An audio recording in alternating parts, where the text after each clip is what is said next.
Assalamu alaikum. Welcome back to the Islamic History Podcast. So, the Young Turks, as we mentioned, as we left off in the last episode, the Young Turks are urgently looking for an ally. They need someone, preferably a powerful European country, to commit to protecting them. The Young Turks were really concerned about the Ottoman Empire's continuing disintegration. They were continually getting smaller, and bits and pieces of the empire were being broken off. For example, Bosnia and Herzegovina, they were annexed by the, I think it's annexed. They were annexed by the Austrian-Hungary Kingdom. I'm not going to edit this out. I told you it's a bonus episode. The Austrian-Hungary Kingdom in 1908. Now, this is very important here. The annexation of the Bosnia and Herzegovina, collectively known as Serbia, this would eventually lead to the events that would ultimately spark World War I, which is the essence of this whole story in the first place. So in 1908, the Austria-Hungary Kingdom annexed Bosnia and Herzegovina away from the Ottoman Empire. And then in 1912, Italy captured the coast of what is now modern-day Libya, as well as several islands off the Turkish coast. Also in 1912, Albania revolted against Ottoman rule. And again in 1912 and 1913, a coalition of Balkan states, these included Greece, Bulgaria, Montenegro, and Serbia, they allied and defeated the Ottomans in what was known as the First Balkan War in 1912. The Ottomans did regain some of the lost territory in the Second Balkan War in 1913, but ultimately the Ottoman Empire was slowly shrinking. The Young Turks, they could also see that the other European powers, the more powerful ones, they were probably looking on the Ottoman Empire as the next stage of conquest. Most of the world at this time had already been colonized by the Europeans. The British, they controlled a quarter of the globe, while the Russians controlled a sixth of the globe. The Western Hemisphere, which included North and South America and the Caribbean, this was pretty much off limits to the European powers because the U.S. had implemented what's known as the Monroe Doctrine. The Monroe Doctrine, this warned off European powers from trying to colonize any further lands in the Western Hemisphere. Whatever the European powers already had, that was fine, but they couldn't continue to further colonize without risking war war with the United States. Now, bear in mind at this time the U.S. was not the global powerhouse that it is now, but still, it would have been very difficult for any European power to wage this kind of war against the United States from across the Atlantic Ocean. Africa had already been pretty much divided up by the Europeans, and so really the only piece of land that really hadn't been colonized by European powers was the Middle East. And so the Young Turks, who now controlled the Ottoman government, they recognized all of these looming threats, and they admired European technological advancements, but there are many problems with the Ottoman Empire. We discussed some of them last time, but we'll go further into it. Now, the Young Turks, they really resented and they were upset that they had to rely so much on the Europeans. Despite their admiration for European technology, they certainly didn't like having to rely on the Europeans so much, and they really wanted to free themselves from European dominance. But the fact of the matter is, the Young Turks just really didn't know how to do so. They really didn't have a viable plan to free themselves from the European powers. The Young Turks, they knew that they wanted to industrialize, but in order to industrialize, they needed European technology and training and industry. However, if they asked the Europeans for help in those things, the European powers would want to control those things. And the Young Turks didn't want to give up any more power, any more control over to the European powers. And the Young Turks and the other people within the Ottoman government, they had no idea on how to get this technology and training on their own, which is kind of surprising considering that Japan was in a much worse state than the Ottoman Empire was just a few decades earlier. But by this time, Japan was on par with many of the European powers. And we mentioned how they had actually defeated Russia in a war a few years earlier. So Japan had found a way to do it, and Japan was much smaller and had much less natural resources and a smaller population than the Ottoman Empire did. But the Ottoman government was just so dysfunctional, it just wasn't able to do anything. So two of the most important things the Young Turks knew that they had to improve within the Ottoman Empire was the transportation and communications within the empire. Now, once again, the Europeans did not mind building these things for the Ottomans. It wasn't like the Europeans were trying to withhold this technology from the Ottomans, but the Europeans insisted that if they built these things, then they wanted to own and control them, and that's what the Young Turks and the Ottoman government just wouldn't stand for. Now, to be clear, the Ottomans had managed to do a few things, a few modern improvements on their own. They had their own postal service. They had also been able to build their own telegraph network, and they also had the beginnings of a telephone network as well. And there were a few telephone systems and telephone lines in Constantinople and Smyrna, which is modern day Izmir in Turkey. But they were still way behind the United States and all the European powers in pretty much every other area. The steamship was the primary mode of naval transport and travel at this time, and the Europeans dominated Ottoman shipping networks because the Europeans had a whole bunch of modern steamships. The Ottomans also, they had railroads, but they had very few. And the few railroads that they did have were mostly owned and controlled by Europeans. And as we mentioned before, the Ottomans only had a few really good roads. Most of them were in the major cities, primarily in Constantinople. But for the most part, Constantinople still relied on old dust roads. There were less than 200 cars, yes, 200 cars in the entire Ottoman Empire in 1914. Think about that. Less than 200 cars in this entire empire that included parts of Europe, parts of the Caucasus, the Anatolian Peninsula, which is modern day Turkey, most of the Middle East, parts of North Africa, and even some parts of Asia. In all that region, only 200 cars. To put that into perspective, I went in and did some research. I tell you, I don't do too much research on these episodes, but I had to find out. I went and found out the vehicle registration records for the United States for the same time. In 1914, there were over 1 million cars in the United States by comparison. So you can see how far back the Ottoman Empire was. Most people in the Ottoman Empire, they still traveled by horse and camel and by animal-powered caravans. Now, these caravans, of course, they were more expensive to maintain. It's much more expensive to take care of a horse than to take care of a car. And they're also much slower. So the Ottomans weren't getting any benefit by still using animals and the time of cars and planes and steamships and stuff. Now, the Ottomans had many grievances against the European powers. They have primarily three main grievances. Number one, the Ottoman finances were pretty much controlled by the Europeans. This is no one else's fault but the Ottomans themselves.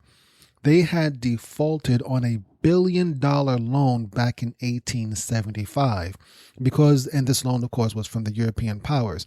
And because they had defaulted on this loan, they were forced to give a European coalition control of their public debt. So now basically Europeans managed almost a quarter of the empire's finances. And so since the Europeans controlled a huge chunk of the empire's revenues, they could also control how the Ottomans could tax certain goods. And you can be certain the Europeans' power made sure the Ottomans didn't tax European goods but so much. The Ottoman government basically didn't even control its own treasury. Another grievance the Ottomans had against the Europeans were several capitulation agreements that they had with the European powers. This is really the Young Turks who had these disagreements, but the Young Turks pretty much controlled the Ottoman government at this time. European and American diplomats, they are not even diplomats, just regular citizens, they had complete immunity from Ottoman courts. They could commit any sort of crime and they would have to be judged by their own consulates within the Ottoman Empire. So a regular French citizen could commit murder and there was nothing the Ottoman government could do. Ottoman policemen, they couldn't even enter a European or American residence within the Ottoman Empire without first getting permission from that government's consulate. And the final grievance the Ottomans had against the European powers were that many of the European powers, we had discussed it in the previous episode, they had asserted their right to protect Christian minorities within the Ottoman Empire. And this was because, once again, I think I mentioned this, the Ottomans had committed atrocities against their religious minorities. And so, as we mentioned, the French had asserted their right to protect Catholic minorities within the empire, and the Russians had asserted their right to protect Eastern Orthodox Christians within the empire. And I found out my interest was piqued in many events of this war. And in looking through it, I found out that the Ottomans they committed several more atrocities later on. I don't know when we're going to get to them, but there's basically an Armenian Holocaust, basically. Armenian genocide that the Ottomans committed against their mostly Armenian Christian subjects within the empire. So that's going to be a difficult subject, but we're going to have to talk about it when we get to it. I presume the book is going to talk about it eventually, and when we get there, we'll talk about it at that time. I don't want to get ahead of myself just yet, but this all goes to show, I'm going to diverge just a bit and get back to the main story. A lot of Muslims, we bemoan, we're upset about the dissolution or the disappearance of the caliphate. Now, considering so many members of the Young Turks were Freemasons, and considering the high level of distrust that many Muslims have for Freemasonry, I mean, maybe it was a good thing for the caliphate to be removed out of the Ottoman Empire. Allah knows best how and when or if it will ever come, the caliphate will ever come back. But at this point in time in history, I can say with confidence that the Ottoman Empire was not the best steward for the caliphate, considering all the things that they were doing in the name of Islam. The Young Turks themselves, even though they controlled the government at this point in time, they had lots of problems within themselves. The Young Turks, first and foremost, were very nationalistic. That is Turkish nationalistic. They rose to power preaching unity between all of the empire's different ethnic groups and between all the different religions within the empire. But when the Young Turks actually got in power, they excluded non-Muslims as well as non-Turkish Muslims as well. So you get a better understanding of this. The ratio of Arabs and Turks in the empire was just about equal. However, the Turks controlled pretty much all of the power in the land. The Arabs had very little political power at all. and even less so for the other non-Arab and non-Muslim minorities. They were even worse off. They had even less power than the Arabs did. And the thing is that this was kind of odd when you consider how difficult it was to actually define what a Turk was. These Turks are, as we mentioned, they came from the steppes of Central Asia. Their homeland were the steppes of Central Asia. They just swept down and pretty much occupied this region that had initially been conquered by the Arabs and was partially conquered also by the Greeks before that, or by the Byzantine Empire. And so their actual homeland was from the steppes of Central Asia, and most of this land was under Russian control. So what this really meant was that there were more Turks living in Russia than there were living in the Ottoman Empire. And most of the people within the Ottoman Empire who spoke Turkish, they were not of Turkish origin. They just spoke Turkish because that was the language of the government. So considering all these problems that the Ottomans had and the dysfunction of the Young Turk government and the Ottoman government in general, the Young Turks realized that the Ottoman Empire needed an ally. They wanted to start making some changes. The Young Turks acknowledged the weaknesses of the empire and they wanted to start making some changes. However, they knew that if they started really pushing for some of these changes, especially those things that freed them from European control, then the European powers might use this as a pretext for war and accelerate the disintegration and the destruction of the empire. And so what the Young Turks wanted to do, they wanted to get a European ally to agree to protect them without taking over their land. And so they went shopping for a protector. All they really need was just one single European power to commit to protecting them from the other European powers. And truthfully, the most pressing concern for the Ottomans was not really the big guys like the French or the British, and definitely not the Americans. Their most pressing concern was really the lesser European powers in the immediate area. This included the Italians, the Bulgarians, the Greeks, the Austria-Hungarians. I'm not sure how to say their combined ethnicity. It's a nationality, but it is a kingdom. Anyway, I'm getting off the point. But they were also concerned about the Russians, who were very close, and the Russians were consistently swiping little pieces of land from the Ottomans. The British and the French, they were really too far away to be an immediate threat, even though we mentioned how the British had occupied Egypt at this time. So anyway, the Ottomans went shopping for a friend, and they first went to the British. And Winston Churchill at the time, he was the first Lord of the Admiralty, which meant that basically he was in charge of the British Navy. And the British Navy at this time, it was the strongest navy in the world. And Churchill, Winston Churchill actually liked the idea of forming an alliance with the Ottomans because he was suspicious of the Germans. He had realized that the Russians weren't really a concern for the British anymore. And he was suspicious. He was concerned that if the British didn't help the Ottomans, then the Germans would. And he was really concerned about the rising power of the German Empire. However, the British Foreign Office, they rejected the idea of an alliance with the Ottomans, and so the Ottomans had to move on. They then went on to the French, and the French also rejected the idea.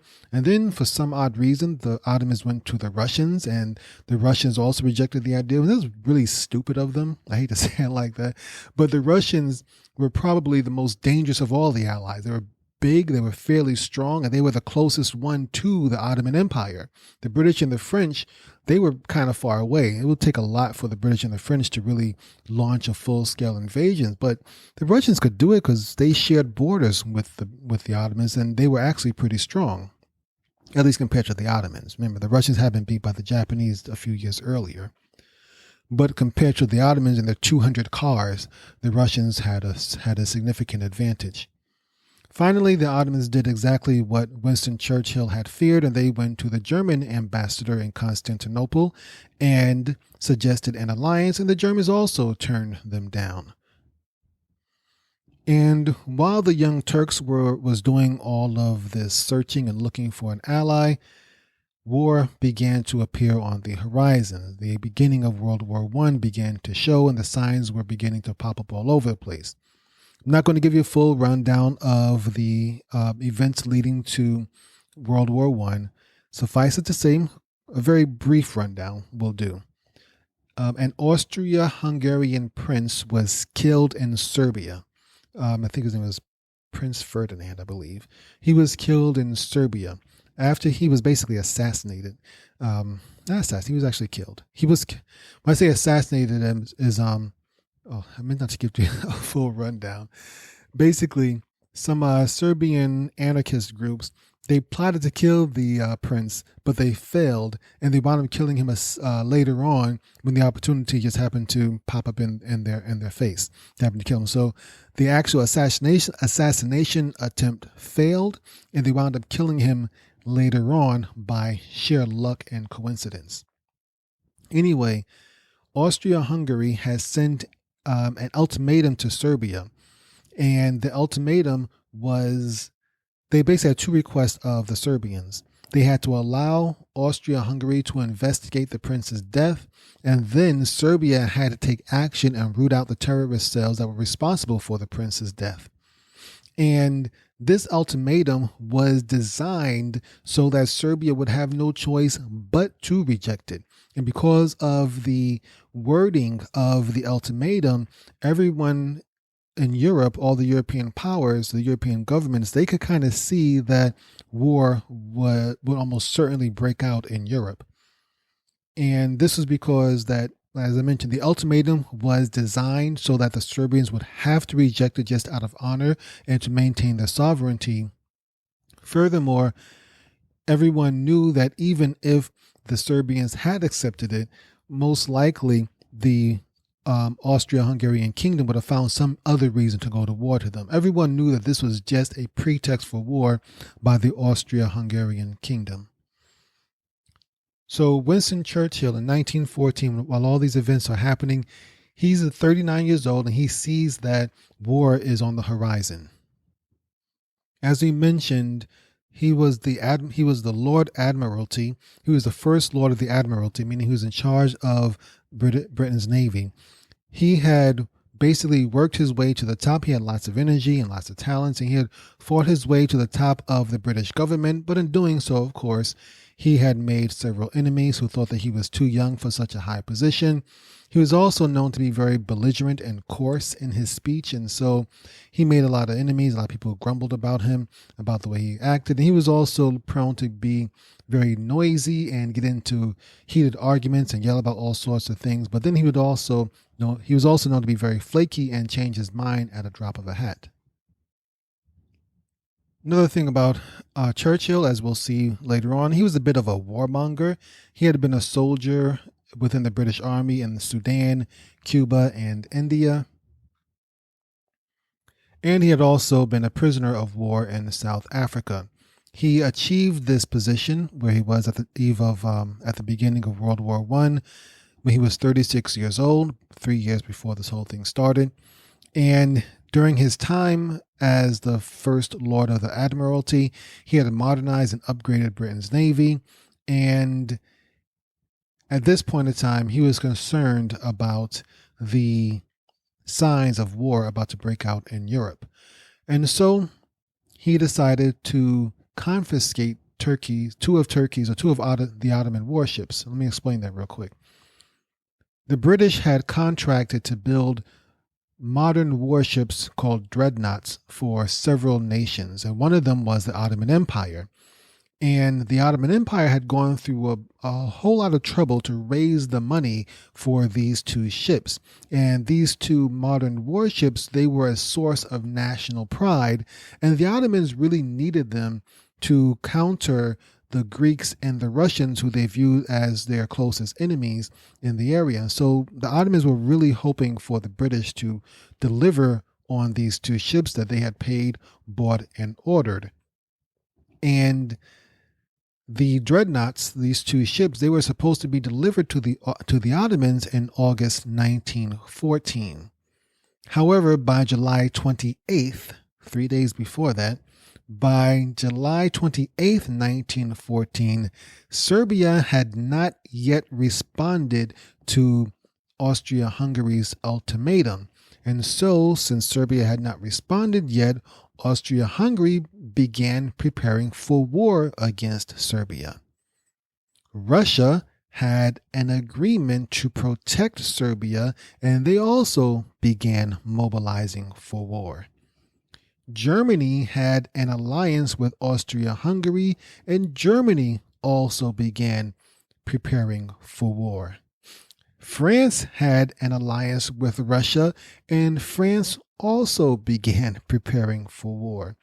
So, as Winston Churchill sees all these fairly powerful nations, really, these are the most powerful nations in the world at this time, he sees them gearing up for war, and he gets a little antsy, he gets a little concerned, and so he decides to renege on the agreement with the Ottomans, and he decides to confiscate their 2 ships.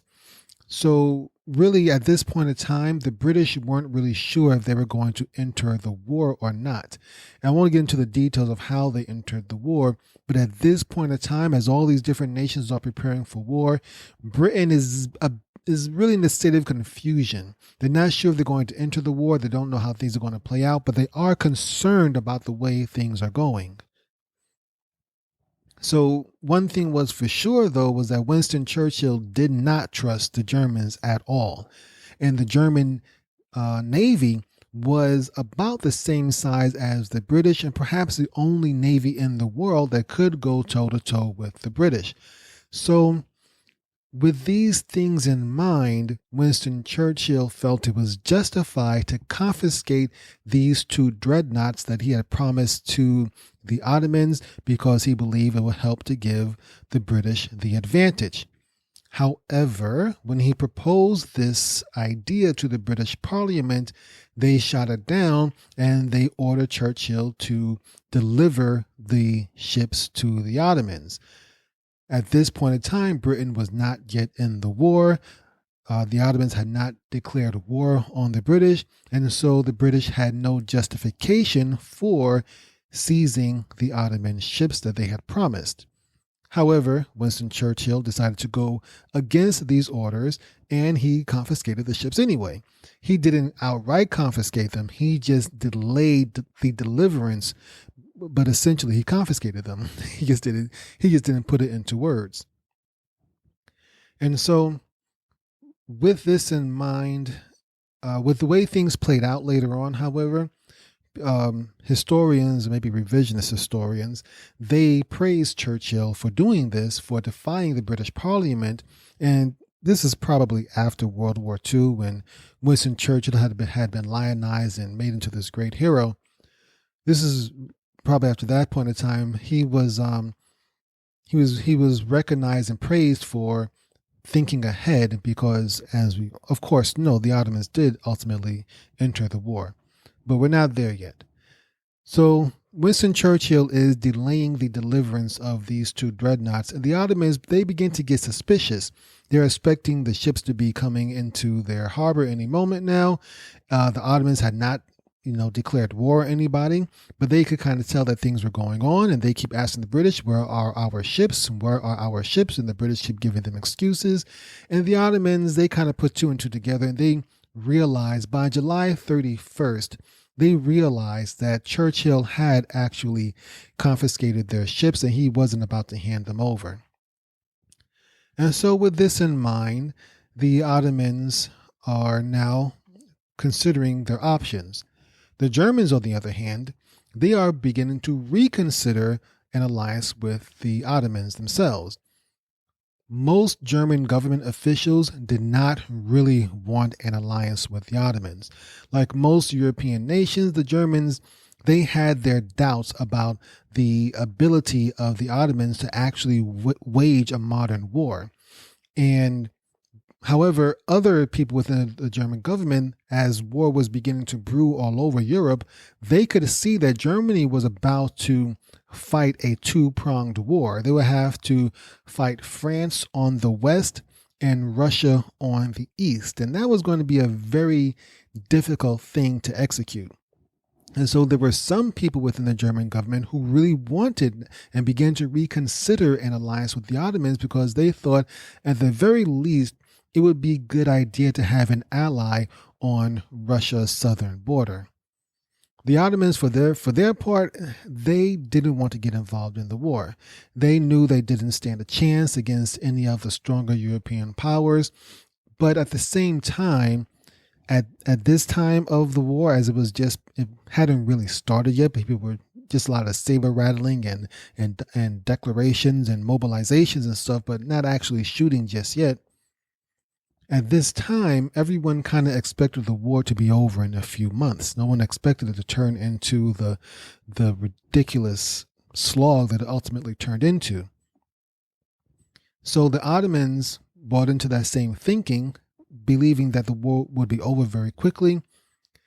Because of the Ottomans' poor transportation networks, everyone knew that it would take months for the Ottomans to mobilize, because a lot of the soldiers would be traveling on single railroad tracks, and also traveling by camel and caravan, all sorts of craziness. So the Ottomans, they were hoping that all of this would be over by the time they even had to begin mobilizing. And so they declared that they were going to remain neutral in any coming conflict to try to give themselves some time to try to figure things out.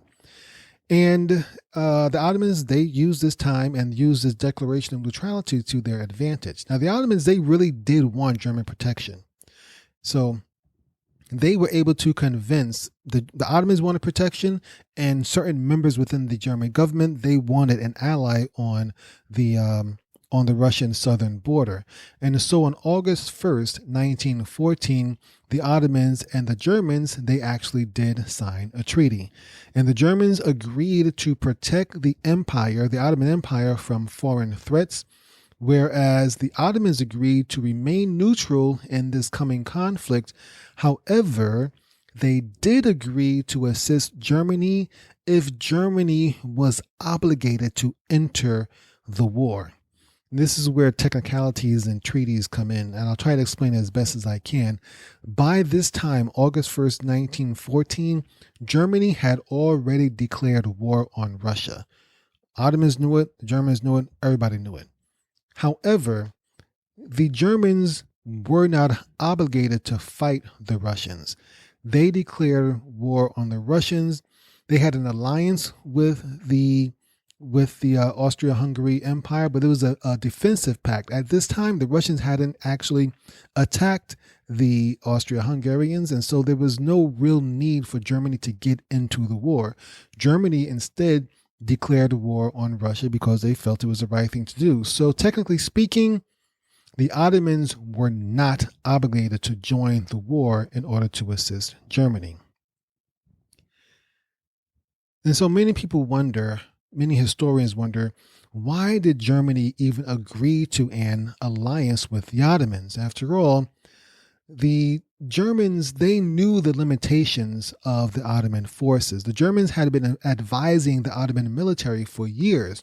And so they knew that the Ottomans didn't really have that much to offer. They knew it would take the Ottomans months just to get soldiers to the front lines because they had to travel on camel and horseback and stuff.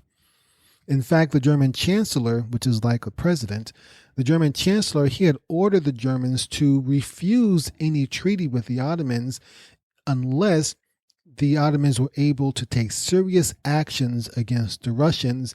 And most people within the German government, they had doubts about the Ottoman ability to do anything in this coming conflict.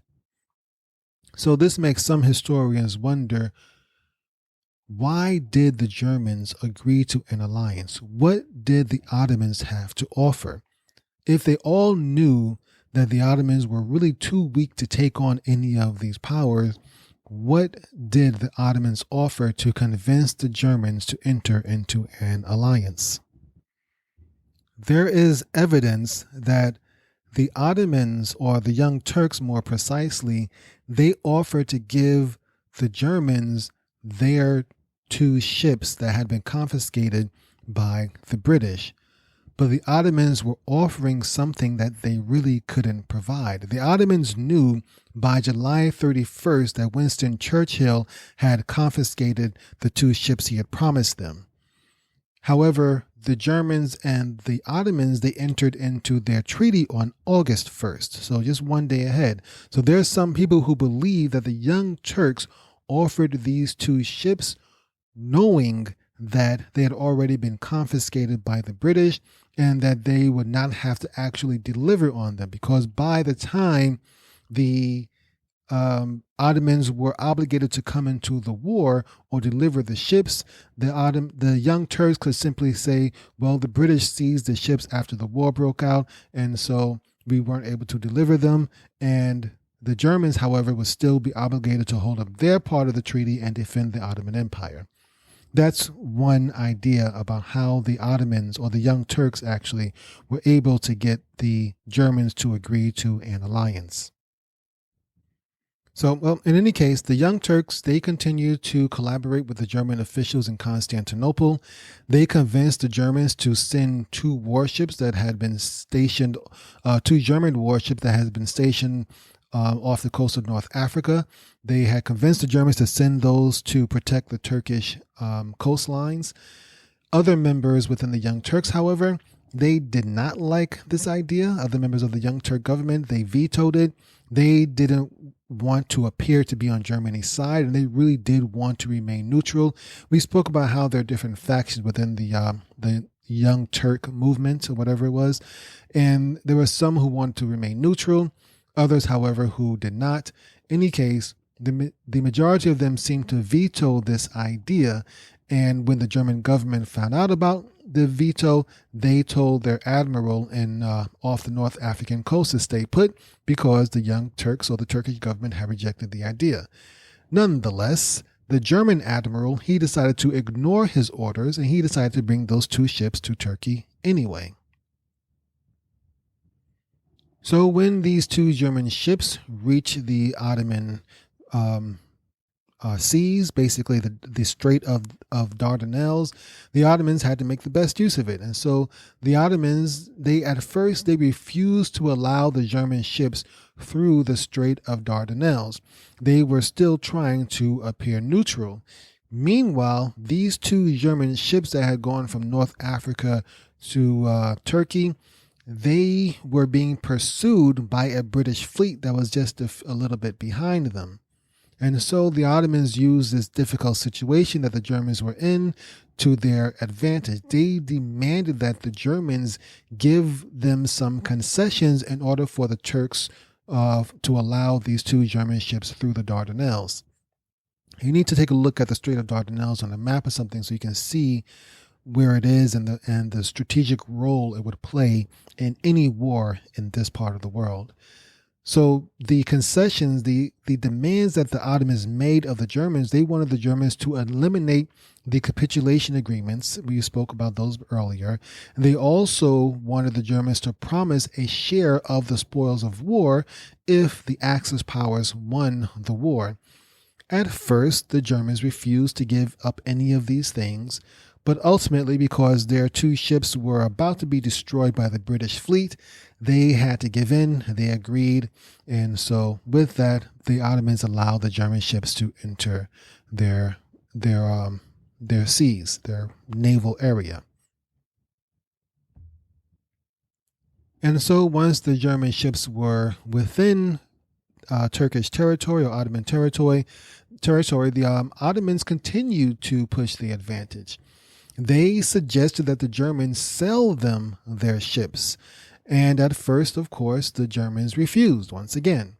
But the Ottomans, their argument was that if the Germans sold their ships to the Ottomans, then it would appear to the British that not that the Ottomans were joining the war, but instead that they were replacing the ships that Churchill had confiscated. But the Germans weren't having any of it. They refused to do so. The Ottomans, however, they basically ignored what the Germans said. The 2 German ships were now within Ottoman territory. The Germans were too busy trying to mobilize this war. The Germans didn't really have a strong hand to play with. And so the Ottomans, they basically ignored the German refusal and announced the sale of these ships, even though the sale never actually happened. When the Ottomans announced that they had bought these two ships from the Germans had no choice but to go along with it. And as the German ambassador to Constantinople said, had he denied it or had he gone against that, then it would have turned the Ottoman people against the Germans. And that just wasn't something that the Germans could afford at that time. So now the Ottomans suddenly found themselves with two new ships, basically. They had somehow or another finessed out of the Germans. But in any case, the Ottomans still needed the Germans, however, because the Ottomans didn't have the sailors with the technical expertise to man these modern warships. And so German sailors had to be recruited to man the ships. Well, the same German sailors that were on the ships in the first place, they had to formally enlist into the Ottoman army. They had to wear Ottoman uniforms, even all the way down to the little fezzes and everything. Winston Churchill, on the other hand, by this time, he sees all this stuff happening in Constantinople and in Turkey, and he's just furious with the Ottomans. The Ottomans were supposed to be neutral, from his point of view, that is. The Ottomans were supposed to be neutral, but they seem to be siding with the Germans. They allow these two ships in, and they buy the ships from the Germans. And he didn't believe that story about the Ottomans saying they had simply purchased the ships. And when the news got out about the Ottomans buying these ships from the Germans, Winston Churchill, he received a lot of backlash from British politicians, blaming him for pushing the Ottomans to do this by confiscating their ships. Anyway, Winston Churchill, we mentioned how he was a bit of a warmonger. He ordered his ships in the region to sink any Turkish ship that was carrying German soldiers. And so, with this aggression from Winston Churchill, the Ottomans responded in kind. The Ottomans had signed a treaty that would allow all sea traffic through the Dardanelles. The Dardanelles were especially important for the Russians as this was basically the Russian only warm water port. Most of Russia is along the Arctic, and a little bit away out to the east is still along the Arctic. Most of Russia's coastline basically is facing frozen waters, and so they needed this warm water port that goes through the Black Sea, then the Caspian Sea, then through the Dardanelles into the Mediterranean. The Russians really needed this passageway. When Winston Churchill announced this threat to sink Turkish ships, the Ottomans, they responded by closing off the Dardanelles to Russia and the British. And this was very difficult for the Russians as they needed this in order to get into the Mediterranean Sea. So the Ottomans, they began to mine the waters around the Dardanelles. They allowed German ships to come in and blockade the area so Russian ships couldn't come through. And this was very difficult for the Russians as the Russians, this is how they sent their wheat exports to the rest of the world. And they needed the proceeds or the profit from these wheat exports to buy weapons in order to fight this war. And so the Ottomans had managed to choke off a very important part of the Russians. And once again, British politicians, they blamed Churchill for this because it was his response that prompted the Ottomans to do this in the first place.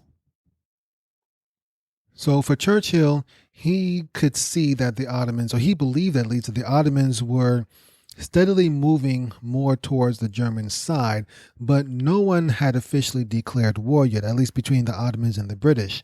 And this was upsetting to Churchill. He wanted to go to war. He really wanted to fight the Ottomans. He really wanted it. However, he didn't want to be the first one to declare war against them. He wanted them to declare war, or he wanted to prompt them to get into war. He even wanted to send a fleet to go into Turkish territory and destroy those two German ships to force the Ottomans to declare war on the British. He was going to do everything he could to do it, but the British Parliament held him back. The Germans, they were equally upset with the Ottomans because the Ottomans, they thought they had signed an alliance with the Ottomans, and here were the Ottomans trying to maintain their neutrality. And the Germans were also hoping that Churchill would do something to provoke the Ottomans into the war. But, they were doing their best to push the Ottomans into formally declaring war against the Allied powers.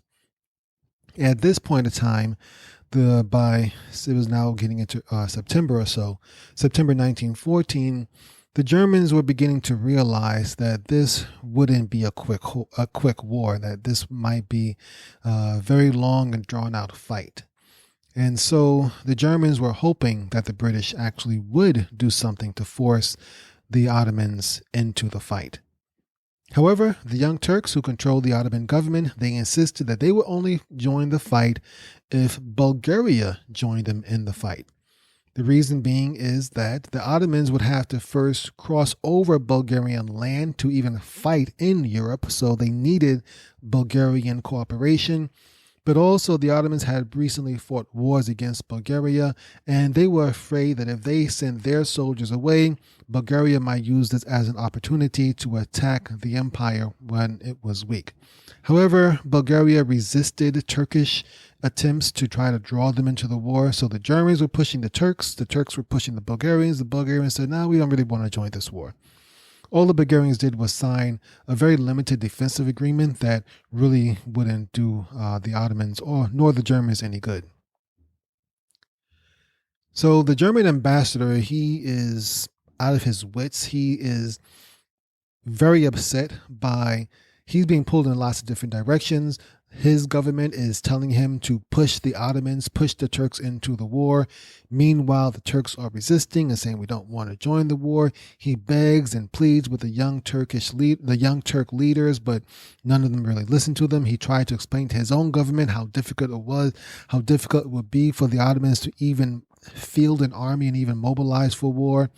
And he got fed up. He asked for permission to leave Constantinople and return to Germany, but the German government refused, and they reiterated that his orders were to keep trying to push the Ottomans into the war. Meanwhile, the Ottomans are trying to push their advantage. So by September 1914, the Young Turks, out of nowhere, they announced the abolition of all of these different capitulation agreements that they had with the different European powers. They realized the Young Turks sort of realized that Europe needs them now. Britain wants them and Germany wants them. And so they realized that they have the upper hand in a way by remaining neutral. And so the Young Turks take advantage of the situation and they abolish and end all of these capitulation agreements. During normal times, the European powers would have protested this and might have even used force to enforce the capitulation agreements. However, both sides, they're trying to appease the Ottomans now. The Germans, they want the Ottomans to join the war, and the British want the Ottomans to stay out of the war. So, with that, all of the European powers accepted the capitulation, abolition, without any argument. And that is where we are going to stop for today. In the next episode, we will discuss how the Young Turks start pushing the Ottomans closer to war, and we'll see how all that plays out. I haven't read it yet myself, so I really don't know what happens, but we'll get to it soon. So until next time, Assalamu alaikum wa rahmatullahi wa barakatuhu.